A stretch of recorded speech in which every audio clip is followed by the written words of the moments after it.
The man had not seen the sky in 15 years until the alarm started screaming. Boots pounded down the concrete hallway. Metal keys clashed like chains. Every prisoner lay face down, hands stretched forward, eyes covered by blindfolds. Except one. Cell 214 was empty. The guard stopped breathing. Because in Black Dolphin Prison, nobody disappears. The chief officer slowly looked at the open hatch in the wall, a hatch too small for a person. Then he noticed something else. The bed inside the cell was still warm, and the sink faucet was running. Someone had just been there. But where did he go? The beginning far from big cities, in a cold corner near the Kazakhstan border, stood a place surrounded by barbed wire, concrete walls, and silence. The locals called it the place where people are buried while still alive. Officially, it was Correctional Colony Number 6. But everyone knew its real name. Black Dolphin Prison. A black statue of a dolphin stood at the entrance. Visitors often thought it looked friendly. The guards never smiled at that joke, because nobody who entered ever left free again. Arrival new prisoners never walked into Black Dolphin. They were bent forward, hands cuffed behind their backs, eyes blindfolded. 2 guards held each arm tightly as they walked. If the prisoner slowed down, the guards pushed him faster. If he tried to look up, they forced his head down again. They did this so no inmate could learn the layout. Inside, doors slammed like thunder. One door opened only after another closed. Always locked. Always watched. Always counted. 24 hours a day. The new guard officer Sergei Antonov was young. 26 years old. First week on the job. He thought prison was about watching criminals. He quickly learned it was about routine. Every minute planned. Every movement recorded. Every breath heard. His supervisor told him, "Here, mistakes do not happen twice." Sergei laughed nervously. Then he saw the prisoners. They stood facing walls when guards passed. They ate alone. They slept under constant light. Even when escorted to the shower, they walked bent forward, hands cuffed behind them, with a guard holding their belt from behind. No talking. No eye contact. No names. Only numbers. Sergei stopped laughing. The men inside Black Dolphin held Russia's most dangerous criminals. Serial killers.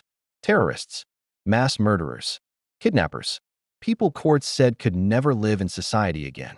Each had a life sentence. Many had several. Some would never even see a courtroom again. And still, the rules treated every prisoner the same. 3 cameras per cell. Steel bed bolted to the floor. Tiny toilet in the corner. No windows they could reach. No darkness. No privacy. No silence. Cell 214. Sergei first heard about the prisoner in cell 214 during his 3rd shift. "Watch him," a senior guard said quietly. "Why?" "He listens." Sergei frowned. "They all listen." The guard shook his head. "No, he learns." The prisoner's name was Viktor Mikhailov. Convicted of multiple murders in the 1990s. Smart. Calm. Never violent inside prison. Never broke rules. Never raised his voice. That was what made guards uneasy. He behaved too perfectly. Routine every morning began at 6 a.m. Lights already on. Guards opened the small hatch. Stand back.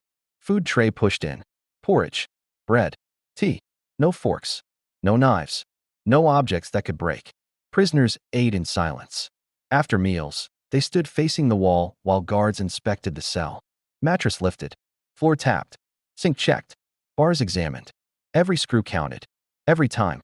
Sergei thought it was excessive, until his supervisor said, "The day we stop checking is the day someone dies." One afternoon, Sergei escorted Viktor to the shower room. Hands cuffed. Head down. 2 guards holding him. Standard procedure. Halfway down the hall, Viktor spoke softly. "Officer." Sergei froze. Prisoners almost never spoke. "Yes." "You walk heavier on your left foot." Sergei felt cold. "How do you know that?" "I hear patterns," Viktor said calmly. "Every day? Same steps. Same time." Sergei said nothing. Back in the control room, the senior guard sighed. "That's why we watch him." Weeks passed. Nothing unusual. Until a small thing happened. During inspection, Sergei noticed the sink dripping in cell 214. Just one drop. Every 2 seconds. He tightened it. Next morning, dripping again. He reported it. Maintenance checked. Nothing broken. Next day, dripping again. The chief officer ordered daily checks. Still normal. But the dripping continued. Always after night count. Never before. The night shift Black Dolphin was loud in the day. But at night, it felt alive. Metal creaks. Footsteps echoing. Dista NT coughing. Water pipes humming. Sergei began to notice something strange. Every night at exactly 2:17 a.m., cell 214 made a faint scratching sound.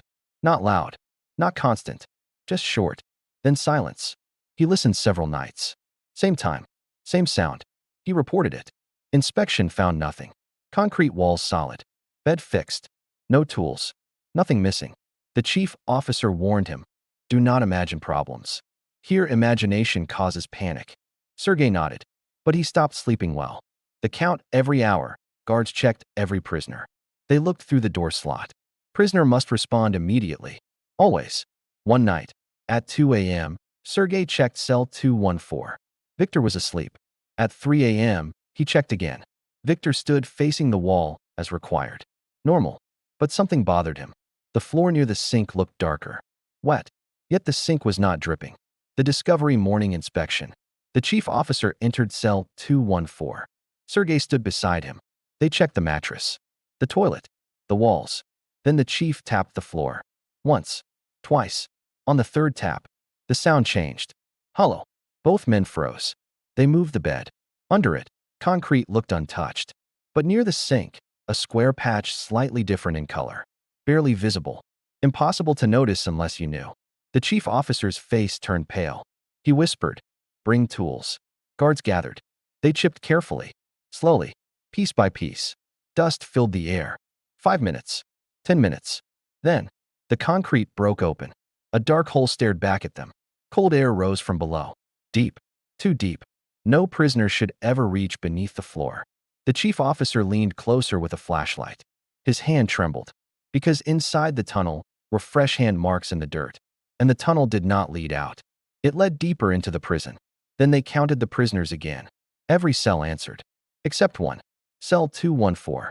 Viktor Mikhailov was gone. And nobody had seen him leave. The siren did not stop. It screamed through every corridor, every cell, every locked door. Inside Black Dolphin, alarms meant one thing. Control was gone. Guards ran in formation, boots striking the concrete floor in perfect rhythm. Steel doors slammed shut across entire blocks. The outer yard lights turned on, even though it was still morning. Every prisoner was ordered to lie face down. Hands forward. No movement. No sound. Sergei's heart hammered so loudly he thought others could hear it. Because the impossible had happened. Someone had vanished from the most secure prison in Russia. And not by leaving, but by going deeper. The tunnel, the hole beneath cell 214 was narrow. Too narrow for a grown man to enter standing. It forced a person to crawl. Slowly. Painfully. Deliberately. A flashlight beam cut into the darkness. Fresh scrape marks covered the dirt walls. Finger grooves. Knee dents. This tunnel had been used many times. Not once. Not recently. Repeatedly. The chief officer whispered, almost to himself. This wasn't escape. Sergei swallowed. Then what is it? The chief looked into the darkness. This is preparation. Search protocol. Black Dolphin had procedures for riots. Procedures for fights. Procedures for medical emergencies. But there was no real procedure for a prisoner disappearing underground. So they used every procedure at once. Cell-by-cell search. Floor inspections. Pipe checks. Ventilation openings examined. Engineers brought building maps from Soviet archives. But the maps were old. Very old. And they showed something disturbing. Beneath the prison were forgotten maintenance corridors. Abandoned during renovations decades ago. Officially sealed. Officially unreachable. Officially impossible to access. Except now they weren't. The first crawl, a small team prepared to enter the tunnel. 3 officers. Ropes tied around their waists. Flashlights attached to helmets. Sergei volunteered. The chief hesitated. You're new. Sergei answered quietly. He spoke to me. He studied me. I want to understand why. The chief looked at him for a long second. Then nodded. The tunnel swallowed light quickly. After 5 meters, the cell above them disappeared. After 10 meters, sound from the prison vanished. Only breathing remained. The air was cold and damp. The dirt smelled ancient. Sergei noticed scratches along the wall, small lines grouped in 5s. Counting marks. Hundreds of them. He whispered. He measured time. One officer replied softly. No clocks down here. They crawled further. The tunnel suddenly widened. Not natural. Not random digging. This had been expanded carefully. Patiently. For years. The room below, they entered a hidden chamber. Old concrete. rust pipes, broken wiring hanging from the ceiling. It looked like a forgotten basement. But something else was there. Blankets, folded neatly. A plastic spoon sharpened into a scraping tool. Paper, lots of paper, covered in tiny handwriting. Sergei picked one up. It was a schedule, guard shifts, footstep patterns, meal times, inspection frequency, even which officers limped, including him. His hands trembled. He mapped us, then they saw the wall. Drawings. A perfect map of the prison. Not just corridors, not just cells, but timing routes. Blind spots between camera rotations. Seconds where doors blocked views. This wasn't a tunnel to freedom. It was a tunnel to knowledge. The second passage at the far end of the chamber was another hole. Larger, newer, fresh dirt still loose, and leading further inward, toward the prison's central security area. The officer behind Sergei whispered. He wasn't escaping. He was learning how to move inside. Sergei felt cold. A life prisoner planning movement inside the most secure prison meant only one thing. A target. The missing tool back in the control room. Staff checked inventories again. No tools missing. No equipment stolen. No broken locks. Nothing explained the digging. Until a janitor spoke quietly. He cleaned food trays daily. He noticed some trays came back slightly thinner. Metal slowly scraped. Edges worn down over years. Tiny amounts. Invisible daily. But over time, enough to shape. Enough to dig. The chief officer closed his eyes. How long? The janitor answered. I started 5 years ago. It was already happening. The pattern security reviewed old recordings. Nothing unusual. Every day identical. Every movement routine. Every count correct. But Sergei noticed something strange. Every night at 2:17 a.m., the camera in corridor C adjusted exposure for 1 second due to light flicker. 1 second of heavy blur. Every night. For 10 years. The system compensated automatically. No one questioned it. Except Victor had. That single second created a blind moment. Enough to slide under the bed. Enough to open a hidden floor seam. Enough to vanish briefly. Then return before the next hourly count. For years. Learning. Mapping. Preparing. The realization the chief gathered all guards. His voice was quiet but firm. He did not want outside. No one spoke. He wanted inside control. Sergei understood first. If someone knew guard routines better than guards, if someone knew blind seconds, if someone could move beneath cells, then doors and walls meant nothing. Black Dolphin wasn't designed for a prisoner who never tried to escape. It was designed for prisoners trying to leave, not once studying how to stay. The footsteps while the meeting continued. A distant metal sound echoed through the building. One single clang, then another. Not from cells, from ventilation shafts. Guards froze. The sound moved. Slowly. Across ceilings. Above secure corridors. Heading toward the administration wing. Toward keys. Toward controls. Toward power. Sergei whispered, "He's not running." The chief officer grabbed his radio. Lock the command center immediately. But the reply came seconds too late. A calm voice answered from the speaker. Not a guard. Not a dispatcher. A prisoner. "Good evening, officers." Silence swallowed the room.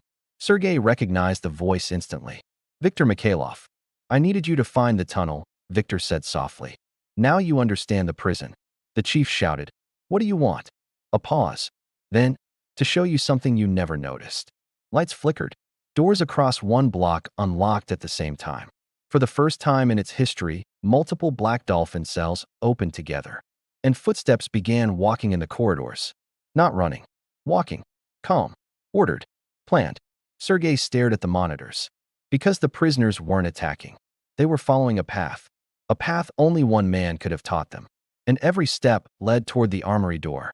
Then the cameras cut to black. The screens went dark. No images. No sound. Only the faint hum of electricity inside the control room. For the first time, the guards inside Black Dolphin could not see the prisoners. And inside this prison, not seeing meant not knowing. And not knowing meant danger. Heavy footsteps echoed from distant corridors. Not chaotic. Not rushed. Steady. Measured. Sergei stared at the dead monitors. They're moving in formation. The chief officer grabbed a backup flashlight and motioned the team forward. Manual containment. Now, no one had trained for this. The prison was built to stop escape attempts. Fast, desperate, emotional acts. But this was calm. Careful. Someone had planned this for years. They moved through corridor C. Every door along the path stood open. Cells were empty, beds untouched, blankets folded, shoes aligned beneath bunks. It looked less like a breakout and more like an evacuation. Sergei whispered. He taught them. The chief didn't respond, but he knew it too.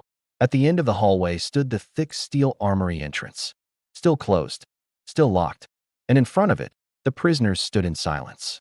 Dozens of them, hands behind their backs exactly as guards normally forced them to stand. No shouting, no attack, just waiting. Sergei felt fear rise in his chest, because they weren't acting like inmates anymore. They were acting like a unit. Then the crowd slowly parted. One man stepped forward. Viktor Mikhailov.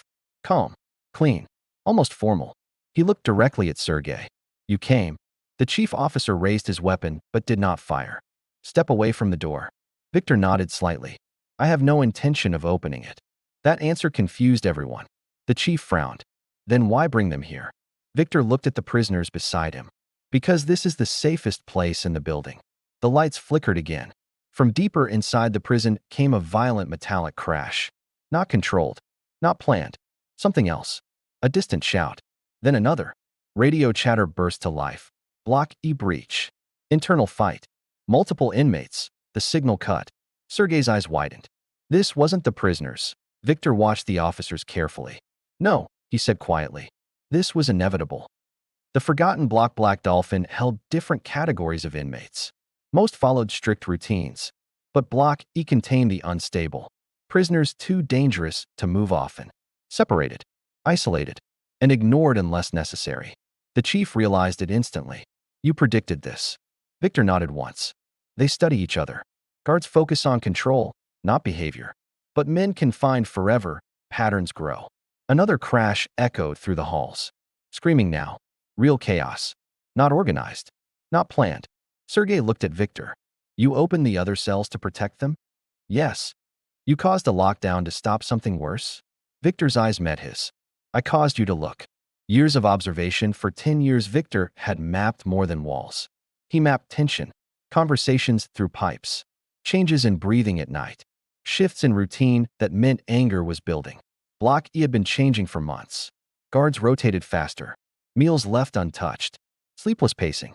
The signs of violence forming. But the prison system watched doors and locks, not minds. So Viktor prepared.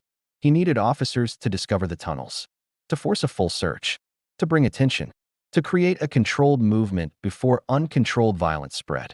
The unlocked doors weren't escape. They were relocation. Away from Block E, away from the coming riot. The confrontation, the chief officer lowered his weapon slightly. You manipulated the entire prison. Yes. You could have told us. Viktor gave a faint smile. No one listens to a life prisoner. Silence filled the corridor. Then Sergei spoke quietly. You didn't want freedom. Viktor shook his head. Freedom ended for me years ago. But order keeps men alive. Another distant explosion of noise echoed. Backup sirens began outside the building. Reinforcements arriving. The chief stepped closer. Why help us? For the first time, Viktor hesitated. Then he answered simply. Because chaos spreads. Today Block E, tomorrow all blocks. Then guards panic. Mistakes happen. People die. He looked down the long hallway. I studied the prison long enough to understand something. Sergei asked, what? Viktor replied. The walls don't control men. Routine does. Restoring control officers secured the gathered prisoners and escorted them back to cells under heavy guard. This time, they followed willingly. No resistance. No rush. Because the tension that could have exploded into a full prison catastrophe had been contained before it began. Hours later, Block E was stabilized by tactical teams. A planned assault had indeed been forming among several inmates. Hidden, slow, and nearly invisible. Without the emergency lockdown triggered by the tunnels, guards would have entered during routine rounds. Unprepared, outnumbered. The report weeks later, investigators reviewed everything. The tunnel, the maps, the schedules, every detail matched. Viktor had not tried to escape once, not even when doors opened. He had only moved others away from danger. The official report called it unorthodox preventative manipulation of prison operations. Unofficially, guards called it survival. The final conversation. Sergei visited cell 2141 last time. Viktor sat on his bunk, hands resting calmly. You knew they'd move me. Victor said. They will. Solitary. Yes. A pause. Sergei asked, do you regret it? Victor thought for a long moment. No. A prison is a system. Systems fail when people stop watching them. Sergei hesitated. You spent 10 years studying every second. Yes. Why? Victor looked up. Because time is the only thing left to a man with no future. You either let it destroy you, or you understand it. Sergei didn't know what to say. He turned to leave. Victor spoke once more. You'll be a good officer. You ask why, not just how. Epilogue Cell 214 was sealed permanently. The floor reinforced with solid concrete. New cameras installed. New procedures written. Black Dolphin remained the most secure prison in Russia. No escapes. No riots. No repeats. But among the guards, a quiet rule spread. Sometimes the most dangerous prisoner is not the one trying to break out. It is the one who understands the cage better than the people who built it. And somewhere deep inside the reinforced walls, a man who would never leave had already learned every secret the prison would ever have. Thanks for watching. Kindly like and subscribe for more crime documentary stories.